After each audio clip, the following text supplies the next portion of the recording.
Donc nous avons le plaisir et l'honneur aujourd'hui d'accueillir un grand auteur chinois que je viens de présenter à l'instant aux étudiants, à peine 40 ans et 30 romans à son actif, dont un des derniers a été traduit en français tout récemment par Claude Payen, qui s'excuse de ne pas pouvoir être présent aujourd'hui. Puisque nous essayons d'inviter aussi les traducteurs.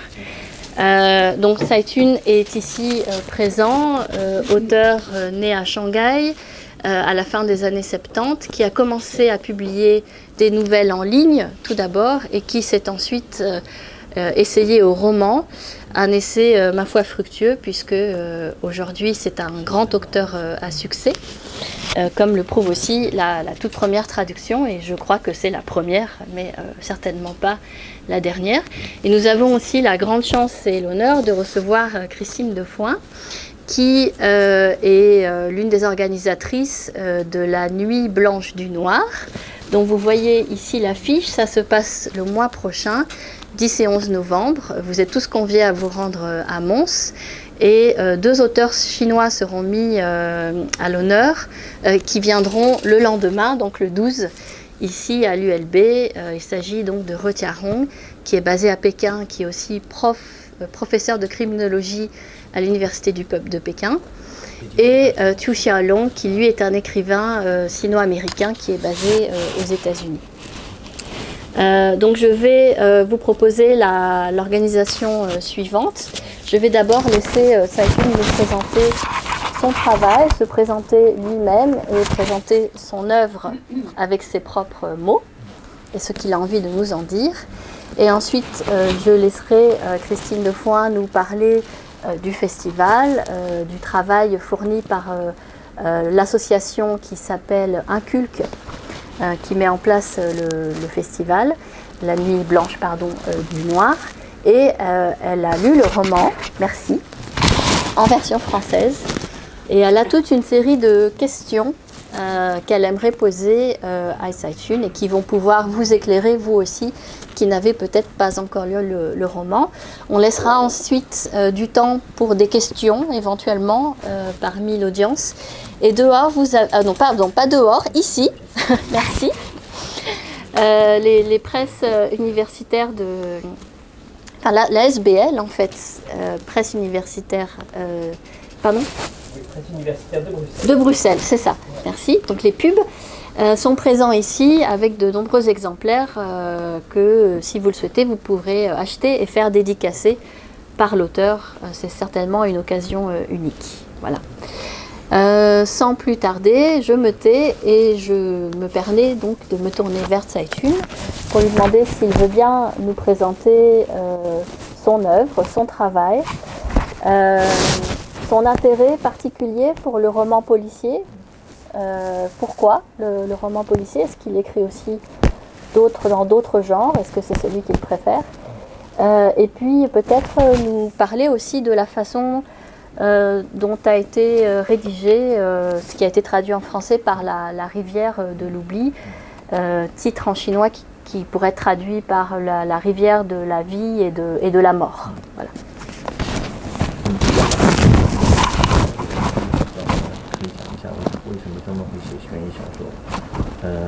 之后你可以讲一下这本书的发育过程中为什么选了一个忘川水，而不是和原来的标题一样的生死路。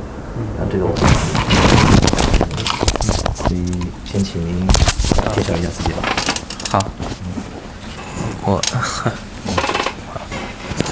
好，今天非常高兴能够来到布鲁塞尔自由大学，能够还有感谢这里的孔子学院，感谢今天来到这里的所有的同学，还有读者们以及悬疑小说的爱好者们。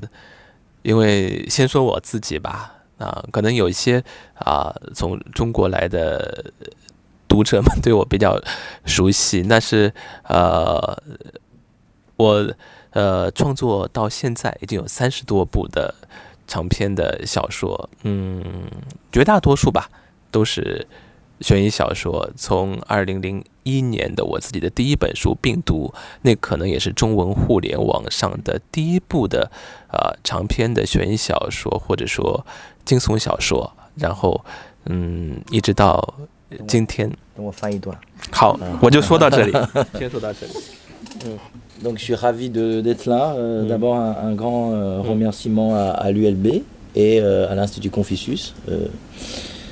Merci d'être venus si nombreux. J'imagine qu'il y a parmi vous des étudiants, des lecteurs, des amateurs de la littérature. Merci d'être venus. Je vais parler peut-être ceux qui sont ici présents. J'imagine qu'il y a compatriotes chinois qui me connaissent.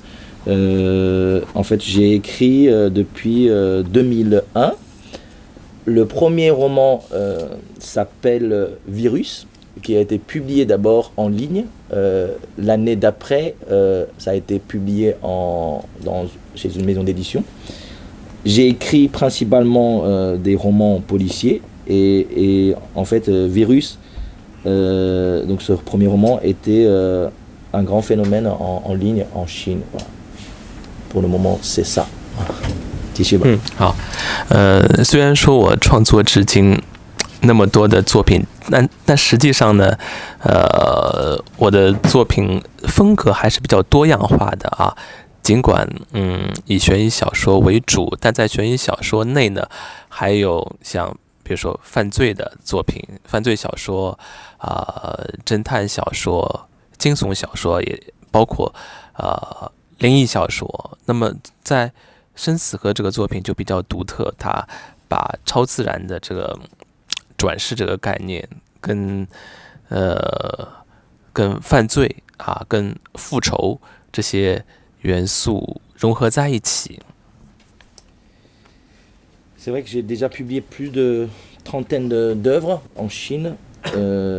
Principalement, c'est vrai que c'est des romans à suspense, mais il y a d'autres œuvres. Donc les créations sont quand même assez diverses. Disons que parmi les romans à suspense, donc en fait, même si on parle des romans à suspense, il y a des sous-catégories. Alors, il y a des romans, on va dire, liés au crime, des thrillers, des romans fantastiques. J'ai écrit déjà tout type de romans, on va dire, suspense, avec différentes sous-catégories. Effectivement, La Rivière de l'Oublié est un roman assez particulier, car j'ai utilisé la réincarnation tout en mélangeant des meurtres, des crimes, et avec une histoire de vengeance. Voilà. 那么说到生死河的创作缘起呢，有一次我看到小孩子在沉默的时候，我突然之间就在想，虽然孩子们大多数时候很活泼，但他偶尔沉默的时候，会不会在想他前世的故事呢？前世的记忆？可能每个人都是这样，只是我们随着自己慢慢长大，然后受教育才会渐渐的忘记了自己前世所经历的过的一切。Alors, je vais revenir un peu sur la création de cette œuvre, l'inspiration principalement. En fait, j'observais des enfants qui étaient très calmes. Parfois, les enfants sont très agités, parfois ils sont très calmes. Je me suis posé cette question. Quand ils sont calmes, est-ce qu'ils pensent à leur vie antérieure? Peut-être nous avons tous une vie antérieure, mais grâce à l'éducation ou à cause de l'éducation, au fur et à mesure, on oublie notre passé. Donc, d'où vient cette inspiration de mon roman, en fait? 就是中国人传说，当然不是宗教信仰，只是传说，人死以后他的灵魂会走黄泉路，会过忘川水，上奈何桥，在奈何桥头有一位老婆婆，她叫孟婆，会给每一个人喝下一碗汤，就是孟婆汤，从此人就会忘记前世所有的一切，然后一片空白的赤条条的去投胎转世为人。那么我就假设，如果有一个人即便喝下了这个孟婆汤，但是呢，这个孟婆汤失效了他变成了一个例外，他依然保留有前世的所有的记忆，而他的前世又正好是被人所杀害的他也不知道凶手是谁这是所以说他从一出生就开始想要去找寻自己前世被杀害的真相，这会是一个从出生开始的复仇的故事。En fait, il existe une légende en Chine, comme même en Europe, il y a beaucoup de légendes. Selon cette légende, quand on meurt, l'esprit va traverser cette source des montagnes jaunes, je suis plus traduit comme ça, et ensuite la rivière de l'oubli. Ensuite, sur le pont, on rencontre une vieille dame. Cette dame s'appelle Mengpo. Donc, cette dame va nous donner cette soupe. Et grâce à cette soupe magique, on va oublier le passé. Et ensuite, on sera réincarné. Mais je me suis dit, si jamais cette soupe ne marchait pas, si jamais il y a peut-être une exception, et ce qui fut le cas de mon personnage principal, c'est-à-dire que lui, il n'a pas oublié son passé. En plus, lui, il a été assassiné. Donc dès sa naissance, son plan, c'était de se venger. Donc c'est quelqu'un qui va aller chercher cette vérité, cette enquête qu'il va mener lui-même pour comprendre ce qui s'est passé réellement. Voilà. 但是呢，在他慢慢长大的复仇的过程当中，大家可以看到一个小学生，然后到了中学生，他其实保留了前世的记忆，他的内心其实他是一个成年人一个小孩的外表，一个成年的内心，他等于活了2辈子。但是呢，他的所有想要复仇的行为，所有想要找寻真相的整个的过程，又会产生出更多的灾难产生出更多的犯罪和死亡。Donc, sous ce visage enfantin ou sous ce visage d'un adolescent, le personnage principal en fait possède toutes les, on va dire, cette maturité d'un adulte.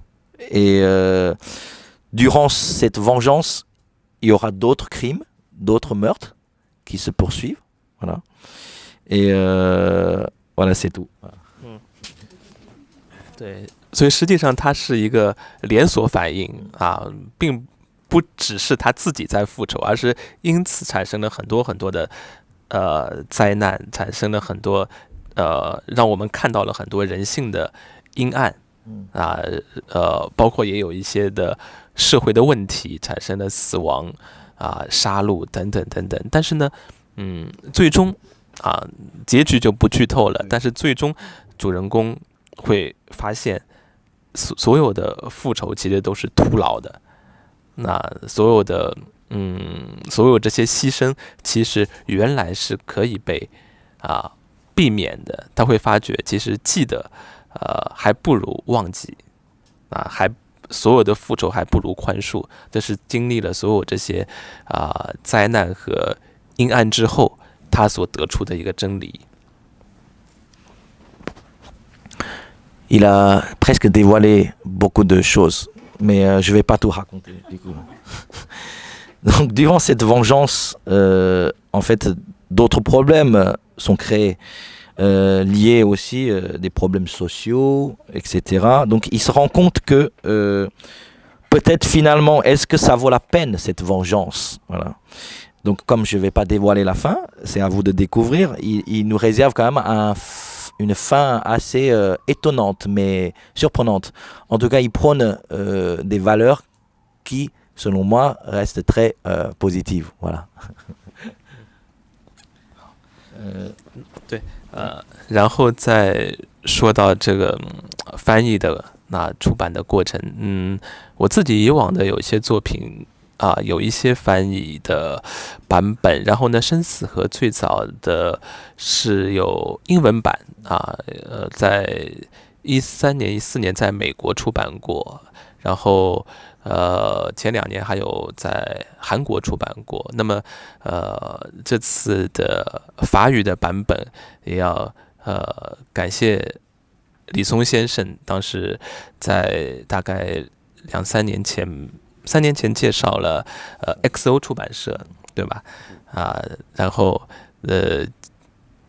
正好本书的译者白燕先生是我在此之前就因为因缘巧合吧，因为他翻译我的一个短篇小说而认识的，所以说就因为李松先生和译者白燕先生一起我们的共同的努力之下生死河翻译成了法语，并且新晋出版。至于这个书名，这个我觉得由李松先生来介绍会更好。En fait, le roman a été écrit en 2002-2013 et par la suite, il y a eu une traduction en anglais. Ensuite, ce roman aujourd'hui a été traduit aussi en coréen. Voilà. Donc, je vais raconter un peu l'histoire de ce roman en français. En fait, je connais Tsai Jun depuis 7-8 ans. Et je connais la maison d'édition XO depuis 5 ans. Je connais assez bien le président Bernard Fixot. On travaille sur d'autres projets ensemble. Et je lui dis un jour, tu sais, il y a... Bon, bien sûr, je navigue entre les deux cultures. Je sais très bien que beaucoup d'œuvres chinoises sont traduites, mais principalement, ce sont des œuvres très littéraires. Et on va dire, pour une personne qui ne s'intéresse pas particulièrement à la Chine, c'est assez difficile d'accès.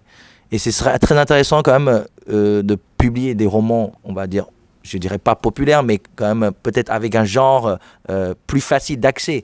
Et de là, on peut mieux comprendre aussi la culture chinoise et on va commencer à s'intéresser à partir d'un roman policier et ce sera plus facile. Donc on a décidé de travailler sur ce projet-là.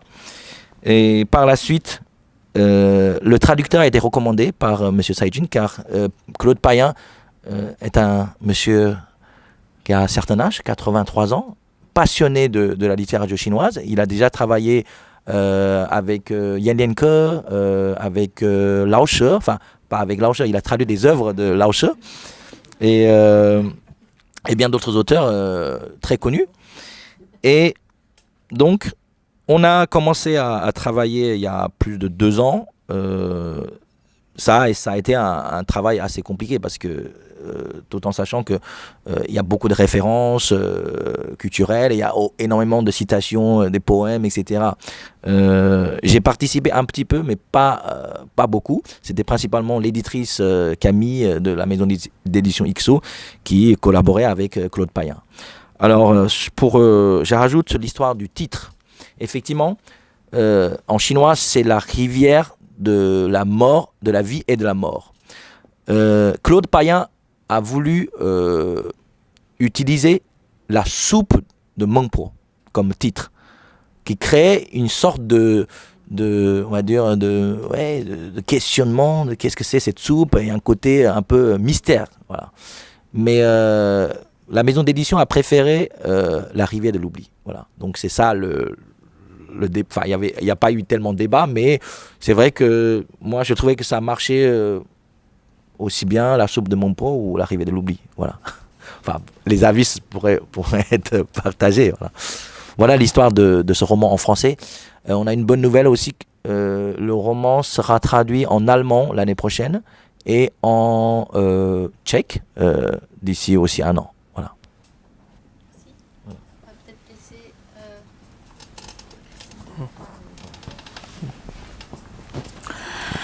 Eh bien, bonjour à tous. Alors, c'est un grand honneur pour moi d'être invité à cette rencontre. Ma prononciation du chinois va être extrêmement mauvaise. Je ne connais pas du tout le chinois. Donc, je vais dire Kaijun, voilà, que je ne connaissais pas du tout puisque j'ai découvert ce roman en me disant, eh bien voilà, une nouvelle porte vers la littérature policière chinoise qui s'ouvre pour moi, qui suis une grande lectrice de polar. C'était une belle opportunité que Vanessa, l'ULB, la chaire de littérature chinoise et l'Institut Confucius me donnaient. Alors pas seulement à moi, parce que nous sommes partenaires dans le festival que nous organisons avec la SBL dont je fais partie. Au cours du mois de novembre, les 10 et 11 novembre, vous aurez l'opportunité de venir à Mons, rencontrer des auteurs qui ne sont pas que chinois, à la Nuit Blanche du Noir. Alors, vous allez peut-être croire que la Nuit Blanche dure toute la nuit, mais malheureusement, non. Elle s'arrête à 23h et elle reprend le lendemain à 11h parce que nous n'avions pas les finances pour payer les techniciens entre minuit et 8h du matin. Donc, voilà pourquoi. Mais bon, en littérature policière, tout est possible. Hein. Une nuit peut s'interrompre et reprendre le lendemain dans la littérature. Voilà. Voilà, exactement. Alors mon ASBL qui s'appelle Inculque, Information, Culture et Qualité, nous sommes tous issus du monde académique, de l'université, avec des orientations complètement différentes. Il y a des chimistes, des fiscalistes. Voilà, moi je suis pour ma part traductrice de l'espagnol. Je traduis des polars, évidemment, mais on s'est tous retrouvés autour d'une passion qui était justement la littérature noire, les thrillers, le polar, et on a décidé, après avoir travaillé toutes, parce que nous sommes toutes des filles, dans la démarche qualité de l'institution universitaire, de nous lancer dans un festival de polar. Comme quoi l'université mène à tout. Alors, voilà, on invite Heidi Aong et Qiu Xiaolang, je vous l'ai dit, en partenariat avec la chaire de chinois, mais pas que. On a aussi un très grand auteur de polar espagnol qui s'appelle Victor del Arbol et un auteur de polar français qui est aussi une plume que beaucoup de Belges adorent, qui est Yann Manouk. Et puis on a une brochette d'auteurs belges qu'on vous invite à venir découvrir dans toutes sortes d'activités. On commence à 19h le samedi 10 et on termine avec cette petite interruption dont je vous ai parlé à 18h le dimanche. Et le festival a toujours lieu le 10 et le 11 novembre. Cette année, ça tombe un samedi et un dimanche. Voilà, ça tombait bien pour les congés. Voilà, alors, en fait, l'opportunité qui m'a été donnée par Vanessa, c'était surtout de découvrir ce roman, La rivière de l'oubli. Oui, si tu veux, pas de problème. Vous pouvez vous servir. Il y a des affiches là. N'hésitez pas à en prendre si ça vous intéresse. Il y a aussi des petites. Voilà. Alors, moi, j'ai lu La rivière de l'oubli sans aucune connaissance de la mythologie chinoise. Je connais plus ou moins bien les auteurs de polar habituels, mais ma connaissance absolue du chinois était extrêmement basique. Donc les remarques que je vais vous faire sont vraiment les remarques d'une lectrice francophone belge amateur de polar, c'est tout.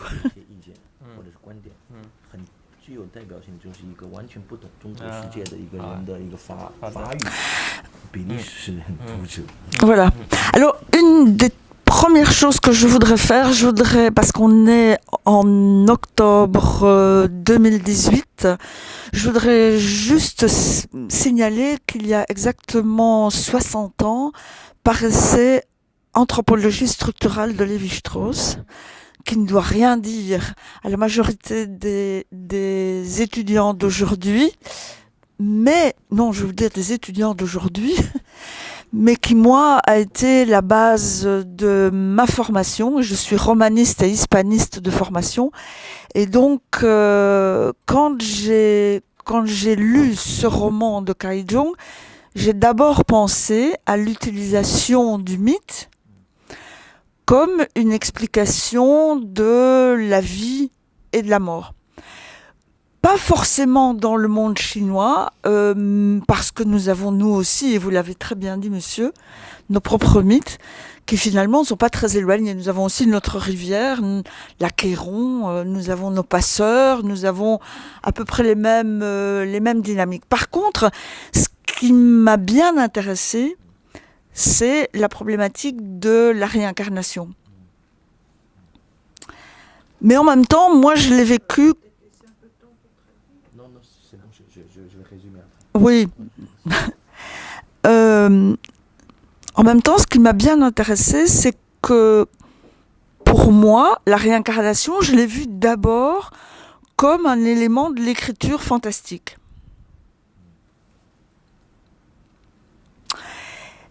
Et donc, en même temps, je voudrais dire que ce choix de la réincarnation n'est pas du tout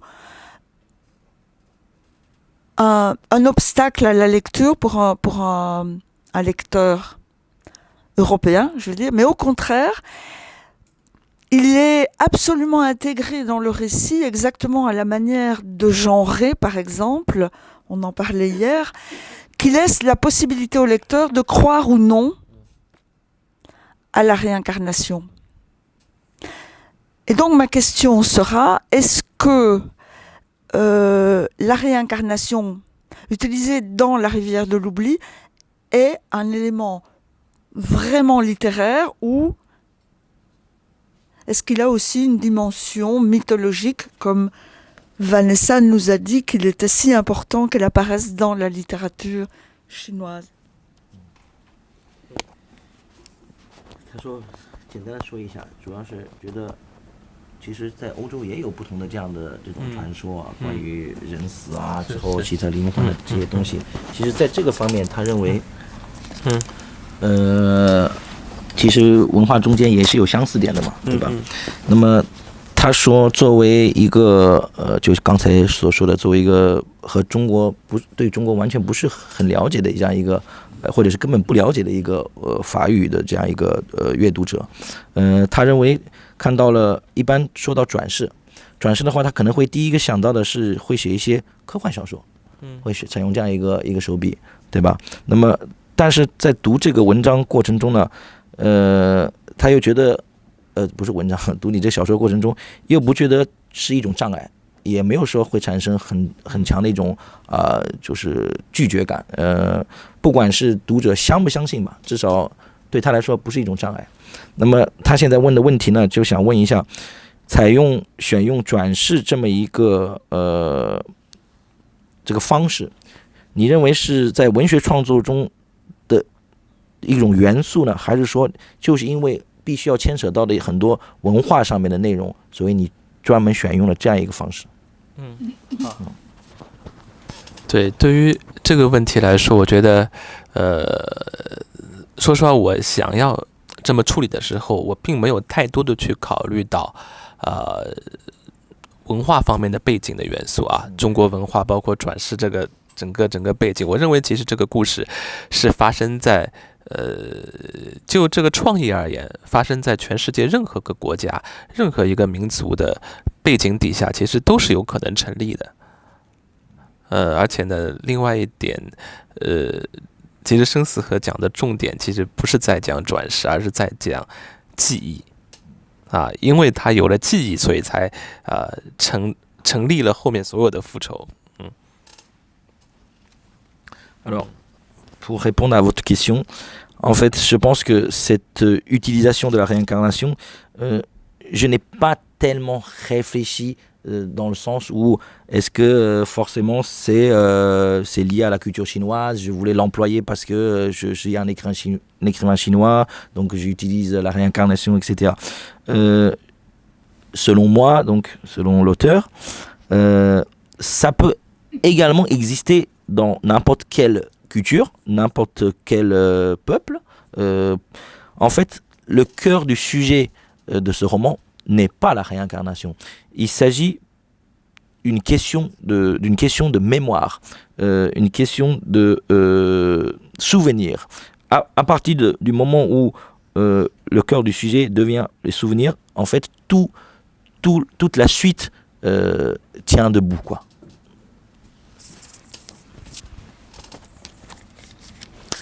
Alors je vous l'ai dit, moi je suis très intéressée par la structure et ce qui m'a semblé vraiment extraordinaire dans votre roman, c'est la construction. En réalité, on a l'impression que le récit se déroule exactement comme... alors vous imaginez, vous prenez un caillou et vous le lancez dans un lac extrêmement calme et vous voyez les ronds concentriques qui sont en train de se réaliser avec ce caillou que vous avez lancé. Et votre roman, on a l'impression que tous les éléments s'imbriquent les uns dans les autres, n'existent pas les uns sans les autres et en fait sont constitutifs de la vie des uns et des autres. C'est un peu l'effet papillon, hein, quand on fait ça quelque part, tout à l'heure où, si je fais ça, l'onde de choc va se répercuter avec des effets plus ou moins importants, et qu'à un moment donné, on a perdu presque la trace de qui avait fait quoi. Et ça, je trouve que c'est vraiment très intéressant parce que, en même temps, à cette espèce d'onde de choc est liée la pratique vraiment du feuilleton. On a le sentiment que le roman est construit sur ce va-et-vient du feuilleton. Un climax à la fin d'un chapitre. Ah, on attend la suite. Ah non, on n'a pas la suite, c'est autre chose qui arrive. Et je voudrais savoir si vous avez gardé de votre passage par l'écriture numérique cette idée du va-et-vient et du feuilleton. 他非常喜欢这个整个小说的一个架构，整个小说的整个一个构成，觉得他举了一个例子，就像你扔一块石头扔到河里面，然后这个石头会产生一种波动，就会有很多的效应在里面啊。那么他说就是也有可能也可以说一种叫蝴蝶效应啊。然后有的时候你会伴随着这些效应，有的时候你甚至忘记了到底是谁扔的这块石头啊。那么所有的这些元素让他觉得非常具有就像一个电视连续剧的感觉。有的时候你看一个章节啊，然后等着下一波要知道，但是有的时候呢又跳掉了，又不是在讲这个人的故事，又在讲别人的故事了。所以他想问的是，你在创作这部作品中是不是也有因为当时写过网络小说，因为在网络上的话你会有的时候每播一段，对吧，有一种读者有一种期待，然后要在这种影响下是不是创作的时候局限了，或者是说给到了这样一个架构。当然生死和这个作品跟网络小说倒没有多大的关系啊，但是说到这个架构的问题，确实是一般来说悬疑小说，包括我的作品大部分来说呢还是以封闭结构的比较多。所谓封闭结构嘛，就是在只有一件事情，把这个事件说清楚，到底谁是凶手，一个案件或者说一个神秘事件的谜底揭开，通常这个时间比较短，几天之内或者说最多几个月内。但是生死和它不一样，它不是封闭结构，它是一个线性结构。它讲的是一个人一生的故事，而他的一生实际上他是2辈子，他还有前生和今世就他的一生还乘以2，它的人物关系等于又乘以2啊，它的前生今世的那些所有的人物关系纠缠在一起的，所以它天然的这个故事的创意会导致它是一个非常丰富多彩的一个结构。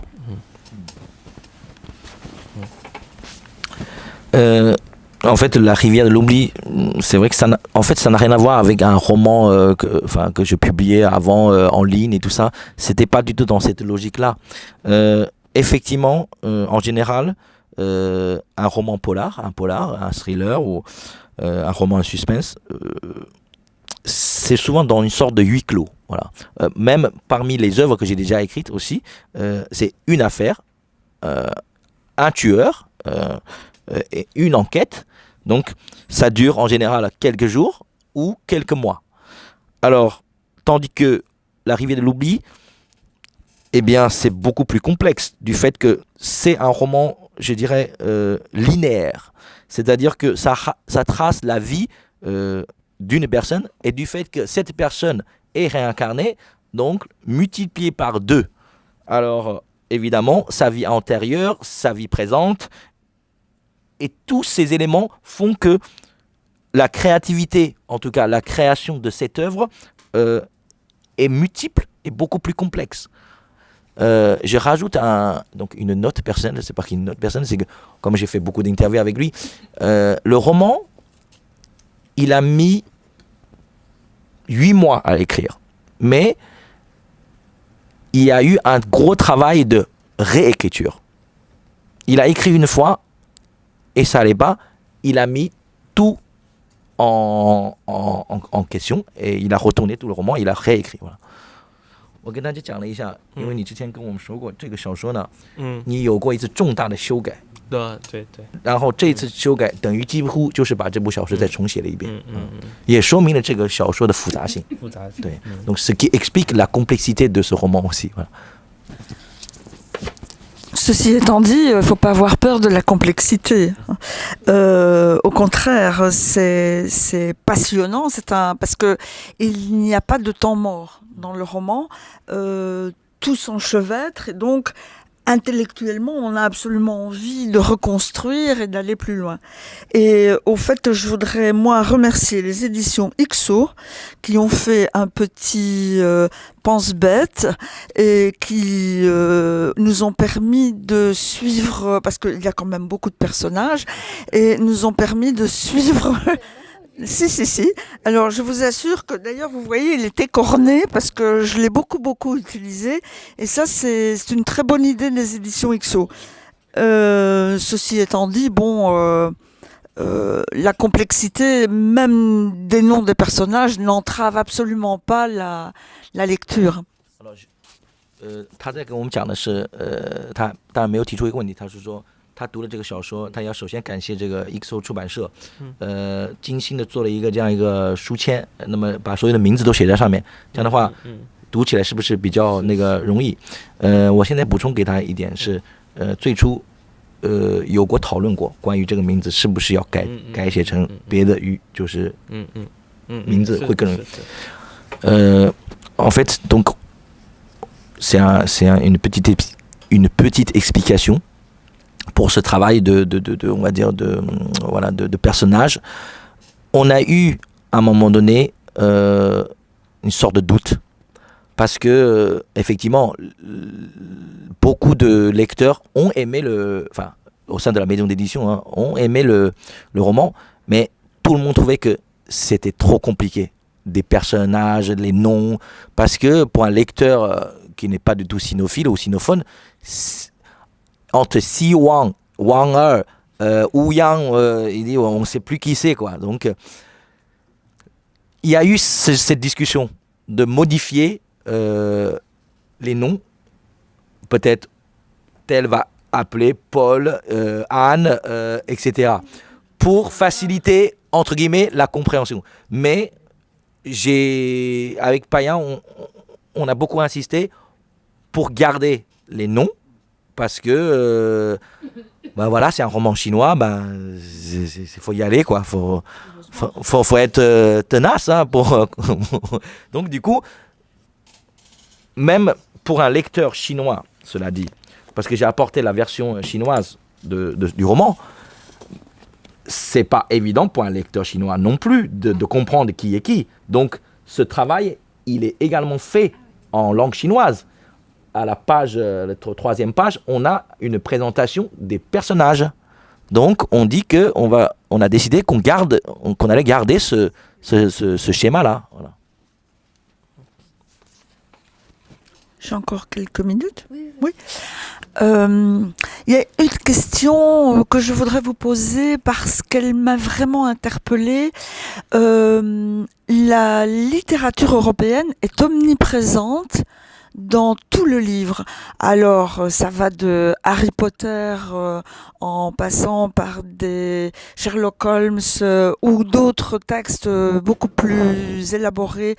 Est-ce que c'est, je veux dire, une situation entre guillemets normale dans l'éducation des jeunes Chinois d'avoir cet éventail de la littérature mondiale et européenne, parce que clairement chez nous alors il faut qu'on soit très modeste et qu'on se dise qu'on connaît très peu votre littérature.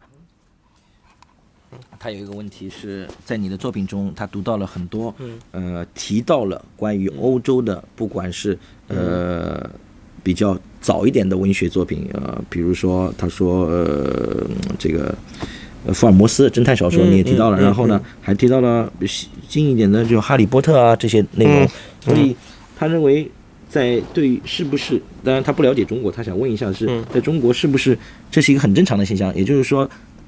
年纪轻的人或者上学的时候都读到过关于西方的这样的小说内容等等。那么，因为如果要是在欧洲，你要了解中国的小说，感觉大部分人除非是上到大学或者是很有研究才会可能了解这些东西啊。那么给你解释一下。对，这个当然，其实在座的其实中国读者都很清楚，其实中国人对西方的了解可能远远超出西方人对中国的了解啊，包括不管是我们自己从小的阅读到现在，也包括现在的流行文化，那当然这个中国人可能更多的感受到了这全球化带来的红利吧。Effectivement, je pense que ici, les compatriotes présents comprennent bien cette situation aussi, parce que effectivement, je dirais que nous, les Chinois, on connaît ou on est plus influencé aussi par cette culture occidentale. Et à l'école, on étudiait quand même pas mal d'œuvres liées à la littérature. Donc ça, c'est une note personnelle encore. Par exemple, on étudiait des nouvelles de Maupassant. On étudiait aussi des extraits de Shakespeare. On étudiait également même Alphonse Daudet. Voilà. Je raconte souvent aux gens. Par contre, on ne connaît pas la même nouvelle. Vous étudiez la chef de Monsieur Seguin. Nous, on étudie la dernière classe, que la plupart des Européens ne connaissent pas. Parce que l'histoire se passe en Alsace. Le gamin, le lendemain, il allait apprendre l'allemand. Et à la fin, le prof écrit « Vive la France ». Chez nous, comme c'est important le patriotisme, on étudie ça. Voilà. Ça, c'est pour faire rire, mais c'est intéressant tout de même. Donc, cela dit, en Chine, on est quand même vraiment au flux de cette culture aussi, que ce soit populaire, la musique américaine et tout ça. Donc, voilà, en fait... Oui, bien sûr, sont traduits et tout ça. Donc, je ne sais pas si on répond à votre question, en tout cas. Tout à fait, voilà. Tout à fait. Et d'ailleurs, je rajoute, c'est pour ça que j'ai beaucoup insisté pour qu'on ouvre cette porte aux Français, aux Européens. Oui. Quand on publie des œuvres purement littéraires, c'est très difficile. Quelqu'un qui ne lit pas, vous lui donnez un livre de Modiano, il va dire c'est quoi cette merde. je blague un peu, mais dis-le un peu. Mais il faut aller au-delà de beaucoup de lectures, et là on peut s'intéresser à un écrivain de grande qualité. Donc la littérature chinoise, c'est un peu le cas. Donc je préfère qu'on ouvre un peu plus de portes pour que les gens s'intéressent. Par la suite, ils vont aller chercher beaucoup plus de choses. Bien sûr. Alors vous voyez que je vous parle très très peu de l'intrigue parce que d'abord, je veux pas vous la raconter, il faut lire le livre. Je vous rappelle et je répète encore une fois, on a parlé beaucoup de complexité, mais n'ayez pas peur. Les petits outils qui vous sont offerts par XO vous aideront beaucoup. Et par ailleurs, c'est un roman qui vous tiendra en haleine du début à la fin, même si parfois vous devez revenir 2-3 pages en arrière parce que vous avez décroché, comme ça a été mon cas. Mais ça, c'est vous. Et surtout, je ne vous parle pas non plus de cette histoire parce qu'on en a déjà tellement dit que je ne veux pas non plus spoiler, comme on dit maintenant chez les jeunes, tout cet événement. Par contre, j'ai quand même une question à propos du personnage de l'enfant qui s'appelle Si Wang, ou Wang Er, il porte les deux noms. Le récit court sur 20 ans. Entre le moment où le personnage qu'on peut considérer comme le personnage principal est assassiné et le 22 décembre 2014, qui est la fin du roman, le dernier élément du roman. Donc ce jeune homme, il est d'abord un petit, il est un enfant, il grandit, il est hyper brillant, il est super doué, il parle l'anglais. Il devient de plus en plus costaud, il apprend les arts martiaux, il sait se battre. À la fois, il est respecté et il est craint. Il apprend de plus en plus et il va vers la sagesse parce que, vous l'avez dit, la leçon est au fond et après tout d'aller vers la sagesse. Il est très cultivé. Il sait où sont ses ennemis sont cupides, ses ennemis sont peu intelligents finalement. Alors, je voudrais vous poser la question, est-ce que Si Wang est la métaphore de la Chine d'aujourd'hui? 我长话短说了。好。他说，小主人公希望不断的成长，然后呢，慢慢的，他学会了很多东西，但是呢，他朝的方向还是一种智者的方向，就是他在这个成长过程中，在记住敌人的过程中，还是在慢慢的走向一种智者的一个角度去衡量。他说他认为问的问题是这个斯旺这个人物是不是你对于中国这个社会的一种隐喻，或者是说嫁接于这个人物之上的对于这个国家的一种隐喻比喻。他这个智者指的是什么呢？就是智慧的人，就是更加理性的去看待很多事情，然后不断的在成长的过程。J'ajouterais que son savoir vient de son héritage de la réincarnation. Son savoir. Son savoir. Oui. Et le savoir du passé, celui qui lui a été transmis. 他的这个所有的这个知识，也是因为他前世积累下来的东西。Si je peux rajouter, pardon, le jeu de mots par homophonie du nom, donc Ce Wang qui est en fait la personne qui regarde au loin, mais qui est un homophone parfait de la mort. Oui. 对，我觉得这个问题也很好，因为从两方面来说吧，一方面因为这个人物他毕竟是有2辈子，他实际上他从刚出生的时候他就带有一个成年人的记忆，当然也带有成年人的所掌握的所有的知识，所有的成年人的这种理性性格他前世的这种气质性格，他都被带到了这一世，所以说而且他的前世又是一个老师，他这样的一个职业身份有丰富的知识量的一个储备，他当然很自然的，他的人生的历程，会他的积累会越来越丰富尽管他带着复仇的那种任务，带着复仇的心理，另外一个角度就是关于是否是中国社会的隐喻的话，我觉得当然也会有一部分的这样的含义，不仅是主人公小说里面其实还写到了另外一个人物，就另外一个跟他类似的人物，具有前世记忆的一个人。其实这个人可能是对中国历史、对中国社会的一个更大的一个隐喻，包括他的名字也是带有隐喻这两个字的字的这个谐音的，确实是，社会在变得越来越理智历史在发展，时代也在变化发展，人也会变得发展，是从仇恨、从复仇到最终的放下和宽恕。D'abord, je vais expliquer un peu le personnage, comme vous disiez que ce jeune homme, il va vers la sagesse.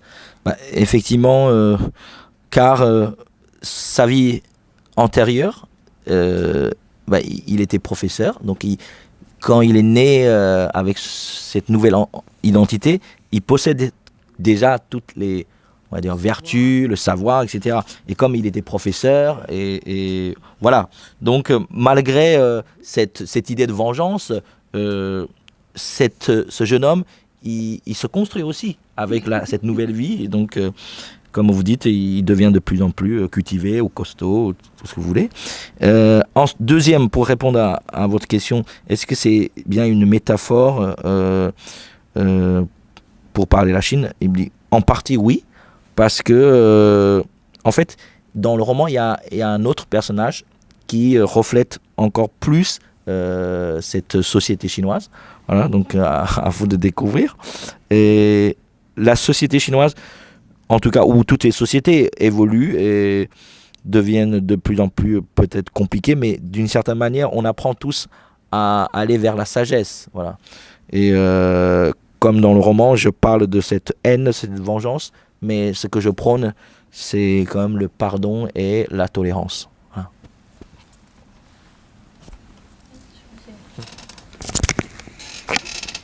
Merci. Une question sur le rapport à la mémoire, justement. On a un personnage qui avait 19 ans à la fin des années 80. Est-ce que l'auteur pourrait nous expliquer pourquoi la mémoire est si importante dans son roman et surtout l'oubli? Ce personnage est un personnage marginalisé parce qu'il se distingue des autres. Il est trop intelligent, trop soucieux, trop sage. Il ne ressemble pas à un enfant et il inquiète beaucoup les gens qui l'entourent. Et il se construit un peu comme un personnage de Murakami. Moi, c'est comme ça que je l'ai ressenti. Un jeune homme qui veut se fortifier physiquement, mentalement, qui se prépare à une sorte de, dans son cas, une revanche, mais comme s'il était entouré que d'ennemis. Donc, le fait de ne pas avoir oublié le marginalise énormément et le place dans une peine infinie par rapport à tous ceux qui l'entourent, qui, dans la logique du roman, auraient eux aussi vécu des vies antérieures, mais auraient bénéficié de la magie du bol de bouillon de Madame Meng. Donc, voilà, j'aurais aimé entendre l'auteur sur la difficulté d'oublier et sur les questions de mémoire chez le personnage et de façon générale dans son écriture, et le rapport à la mémoire dans la société d'aujourd'hui en Chine. C'est plusieurs questions. 大致想讲一下这个人物一个小孩你谈到了刚才说到的记忆和忘记当然这个是最后他想问的问题但是我再想一下，他说这是一个存在于社会边缘的一个人物等于是他毕竟他有自己的他很有才华，很有能力，但是呢他好像只记得所有的人可能都是他的仇人然后他让他想到了很多村上春树小说中的人物的这种架构也有这样的一种类似性所以他想请你谈一下你对于记忆和忘记对于这个小说人物中他的描绘是怎么样的一个过程，或者是怎么样一种想法，换的层面更广一点，谈一下你个人对于记忆和忘记是怎么看待的好其实这个主人公的名字里面可以看出这个失望其实有很多个谐音。死亡这个就不用说了，大家都知道。但是呢，忘它还谐音我们忘记的忘。所以他最后他有一个感叹，忘记比记得更好。这当然这个忘是他妈妈给他起的嘛。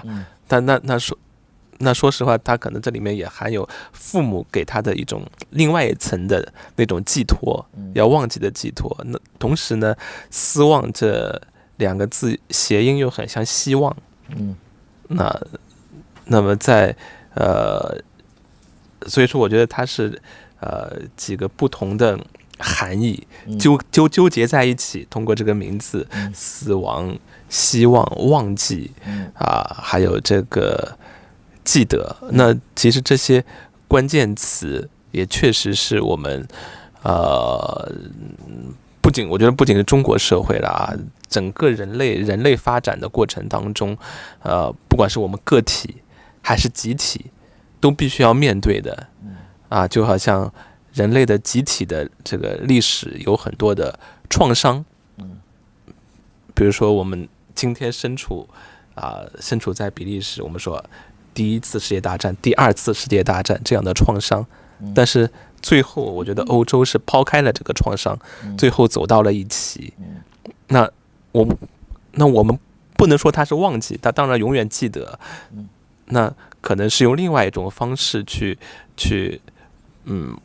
对待了仇恨。用宽恕的方式去对待了仇恨。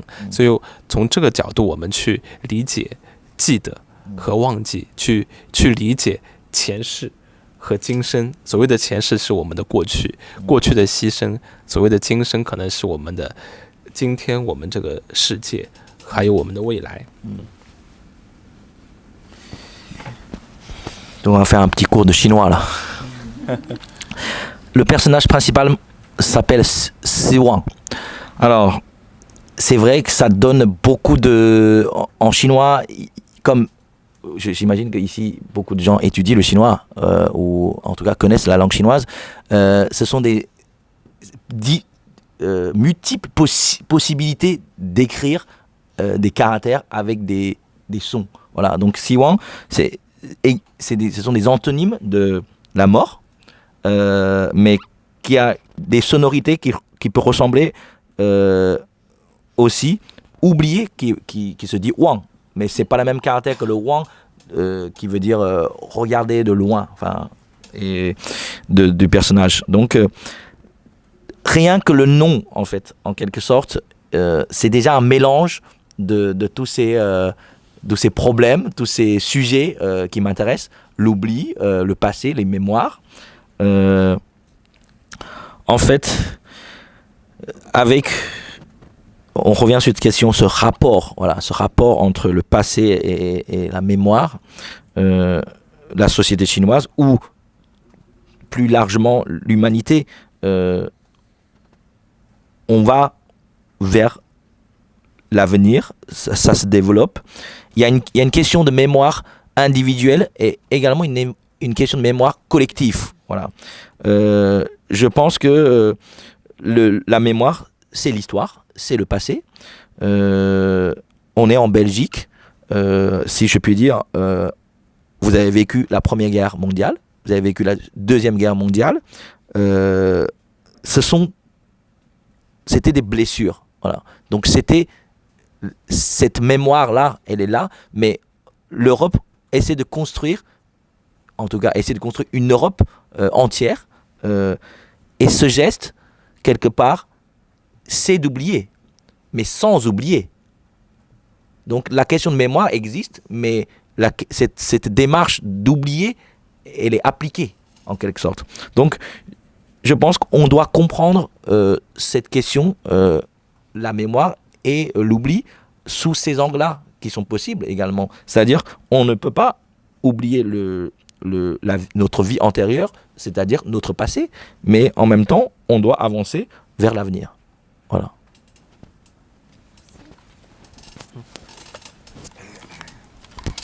Merci. Peut-être une dernière question et après je vais laisser l'audience poser les siennes si elle en a. je m'intéressais aux sources qui peuvent être antérieures à la période contemporaine chinoise. Il y a des aspects aussi un peu fantastiques dans sa littérature.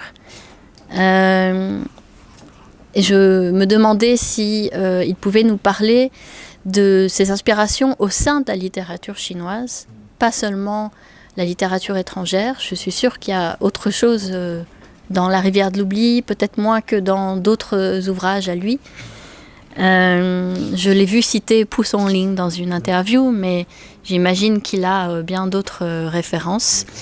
Voilà, et j'aimerais savoir aussi s'il travaille avec d'autres auteurs de polar, si c'est quelqu'un qui participe, je ne sais pas, à des festivals dans lesquels il rencontre d'autres auteurs comme He Tiarong, Chu Xiaolong, etc. Et donc si il a déjà travaillé avec d'autres auteurs. Je sais qu'il a travaillé avec des réalisateurs, puisque beaucoup de ses livres, on a oublié de le dire, mais ont été adaptés à la télévision en feuilleton ou bien en film, voire au cinéma. Donc voilà, deux questions. Ses inspirations dans la littérature chinoise peut-être classique et son travail de collaboration aujourd'hui dans le monde littéraire, peut-être pas que du polar, je pense à la science-fiction aussi. 有两个问题，一个问题就是他读过你的小说，也发现，肯定提到了不少的西方的作家，但是不管你的之前他可能看到你的采访啊，或者你也提到过了蒲松龄，聊斋志异啊，可能是这些东西。那么想问一下，你对于现在创作过程中有没有一些中国文学的一些或者是说灵感啊，或者创作的哪些书是可能你想特别说的，或者是推荐给也不一定推荐，就是你创作的灵感有没有在对于中国传统文学对你受的影响？有什么样的作家，有什么样的人物，你可以跟大家分享一下。这是第一个问题。第二个问题是，你有没有跟其他的悬疑小说，或者是不包括悬疑小说在一起合写或者什么东西，或者是参不参加一些相关的这样的活动和其他的这种作家进行一些分享啊？因为你的很多作品呢，和他认为是和导演有过合作，比如说你的电影把小说改编成电影等等。但是在日常生活中，是不是也会跟一些其他作家一起交流沟通，或者是共写一些什么东西啊？这样有没有这样的经验或者经历分享？前面说到的这个《聊斋志异》这样的，当然对我有一些影响，但这种影响呢，并不是说来自于这个灵异，灵异啊、鬼怪之类的，包括甚至于说生死河这样的作品是写到转世的。说实话，我认为跟《聊斋》也没什么关系啊，但是呢，我认为就是《聊斋》是一个非常非常的经典的一个文学作品，它的文学价值其实远远高于它这里面涉及到的灵异啊、鬼怪啊，它是一个经典的很多很多的非常好的短篇小说。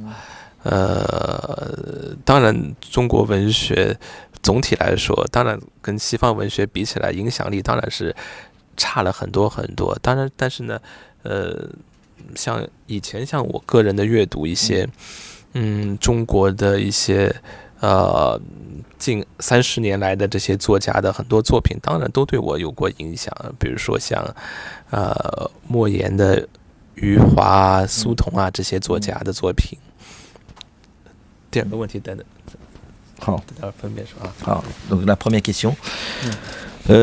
Effectivement, l'œuvre de Pu Songling, ça m'intéresse beaucoup, mais c'est pas pour autant que, parce que l'œuvre de Pu Songling, principalement, il s'agit des fantômes, des démons, des filles réincarnées en monstres, etc. Donc bon, bref, mais c'est pas pour autant que il y a une liaison avec mon roman. Je pense que d'un point de vue littéraire, ces œuvres sont très très intéressantes et possèdent une grande qualité littéraire. Ensuite, certes, je pense que je suis quand même plus influencé par la littérature occidentale, du fait que j'ai dû lire beaucoup de livres, mais j'ai également lu pas mal d'œuvres contemporaines. Les écrivains qui m'ont influencé. Voilà, je cite Mo Yan, Su Tong et Yu Hua. Voilà. Donc ça, c'est vraiment, faut peut-être un peu plus sinophone ou sinophile. C'est vrai, mais c'est pas pour autant qu'on le connaisse. C'est ça, malheureusement. Malheureusement. Et donc je rajoute quelque chose, c'est que c'est vrai qu'il a parlé durant d'autres interviews que quand il était petit, la première œuvre littéraire occidentale qu'il a lue, c'était 20 000 lieues sous la mer de Jules Verne. Ensuite, un des romans préférés de Tsai Jun est Les Misérables de Victor Hugo. Voilà.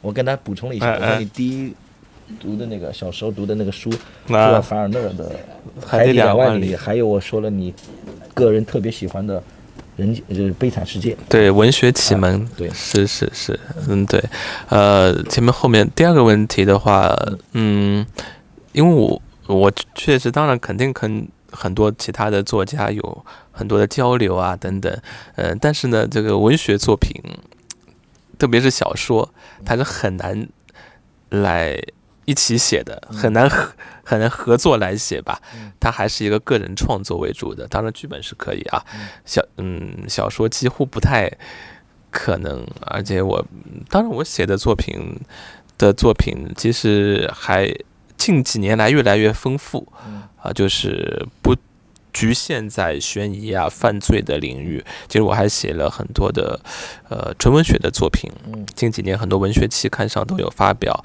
包括在这个领域的这个跟他们的沟通交往也很多。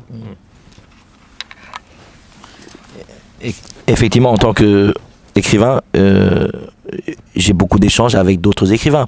Mais écrire une œuvre, coécrire, c'est difficile parce qu'un roman, ça reste très personnel. Et pour un scénario, c'est possible, coécrire un scénario. Mais un roman, c'est très difficile. Alors, il a prévu un film.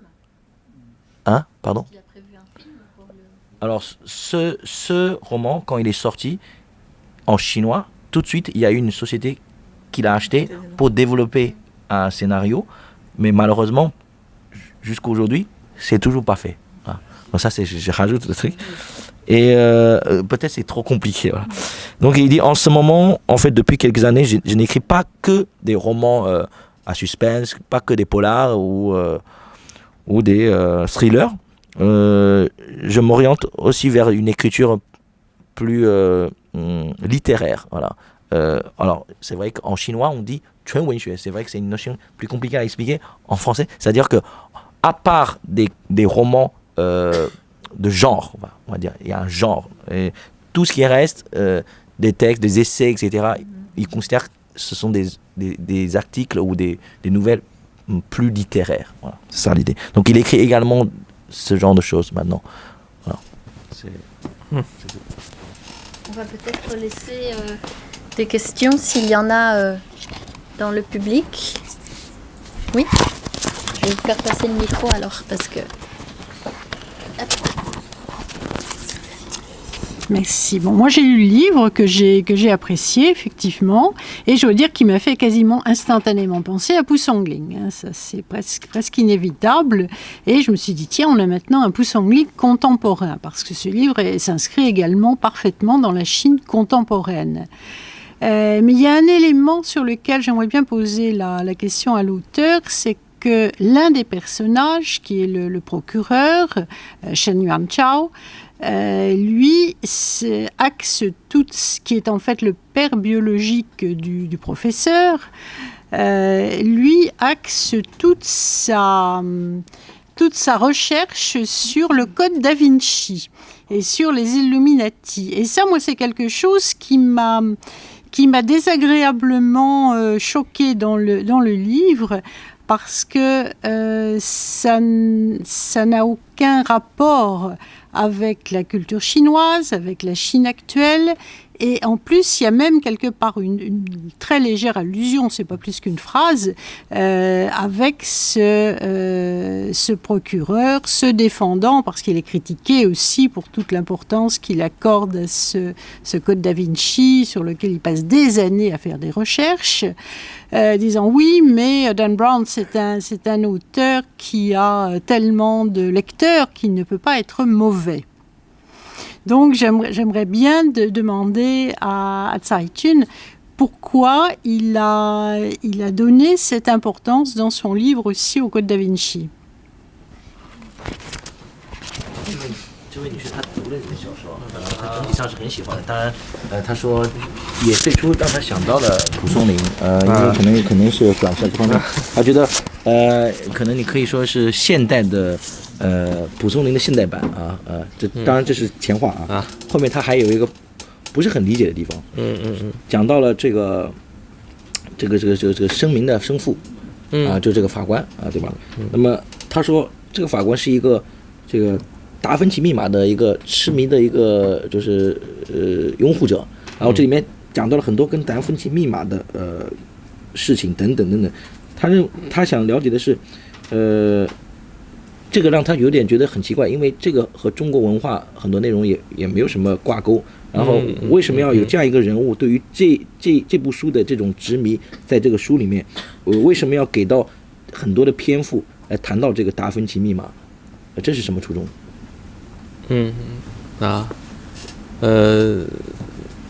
就是对，因为这个问题呢，我觉得是他首先来说，确实这个作品当中，本身它生死和重点其实并不在去，重点不在于它的文化背景到底是东方的还是西方的，其实这个不重要，重要的是反正是中国的现实就可以了。那么这个主人，这涉及到这个人物，他其实可能是跟他对于当年的这个真相的要探求出当年这个真相到底是什么，跟他的那种他的心理的这个欲望是有关系的。他一直可能有这样的一个心愿，那这种心愿他又无法去达成，那可能就会落到类似于像知识悬疑啊这样的达芬奇密码这样的作品当中去了。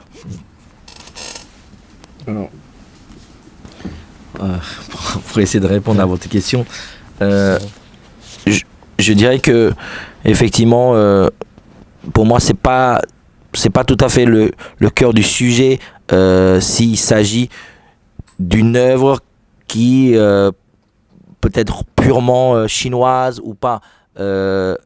C'est un roman. C'est vrai que je parle de la réalité, sûrement de la réalité chinoise. Du fait, il y a peut-être, selon vous, une importance accordée à ce roman de Dan Brown. C'est sans doute lié au personnage, parce que c'est quelqu'un qui est en quête de la vérité. Et à partir du moment où il est obsédé par ce désir de découvrir la réalité, et ben il rentre dans un schéma qui correspond un peu au style de Dan Brown, comme dans Da Vinci Code. Donc c'est plutôt lié aux caractéristiques de ce personnage. Voilà. On a le temps pour une dernière question. Oui.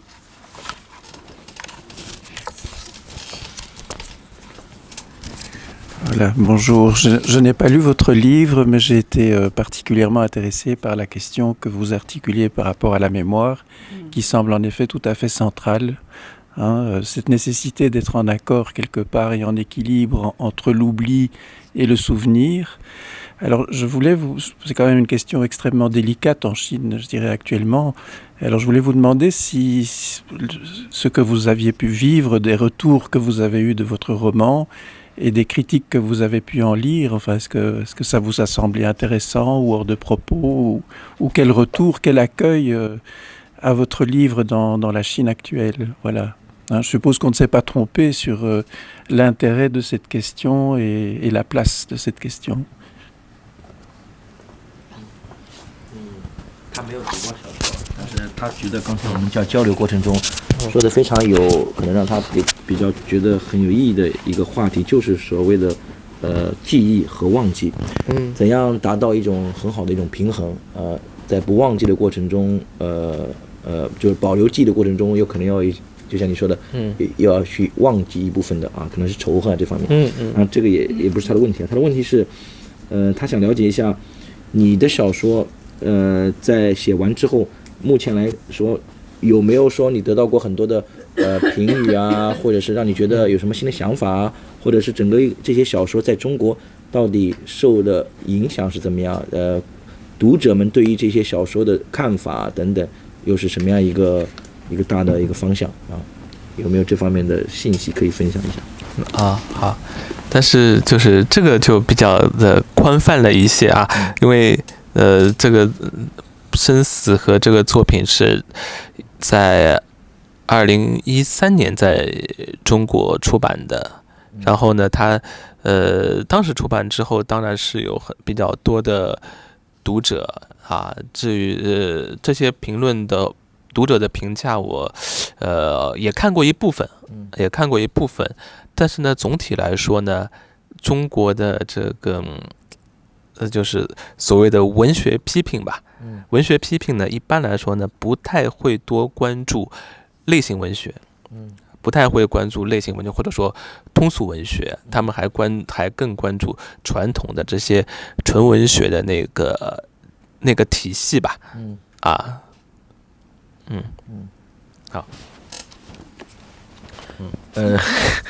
Le roman L'arrivée de l'oubli est publié en 2013 en Chine. À la sortie de cette œuvre, effectivement, j'ai lu des critiques, des retours des lecteurs. Mais une question à soulever, enfin une remarque à soulever, c'est que en fait, peut-être contrairement à un système beaucoup plus construit ou complet en Europe, il existe beaucoup de critiques littéraires qui vont parler des œuvres dans toutes les catégories, que ce soit roman, polar, essai, etc. En Chine, les critiques littéraires sont dans un système où ils font beaucoup plus d'articles ou plus d'analyses vis-à-vis des œuvres dites purement littéraires. C'est-à-dire les romans de genre comme des polars, des thrillers ou des romans fantastiques sont pas tellement dans les mains de ces critiques-là et ils font pas tellement d'articles là-dessus. Donc pour moi c'est assez difficile de vous dire plus vis-à-vis des, enfin en tout cas le retour des critiques. Les lecteurs ils connaissent un peu, en tout cas ça marche très bien. La vente montre que les gens, enfin beaucoup de ces lecteurs ont beaucoup aimé ce roman. Voilà. Merci beaucoup. Je pense qu'on va vous remercier tous d'être là. Merci pour la traduction aussi. Je vous propose d'applaudir Taïfin et Madame Bertrand.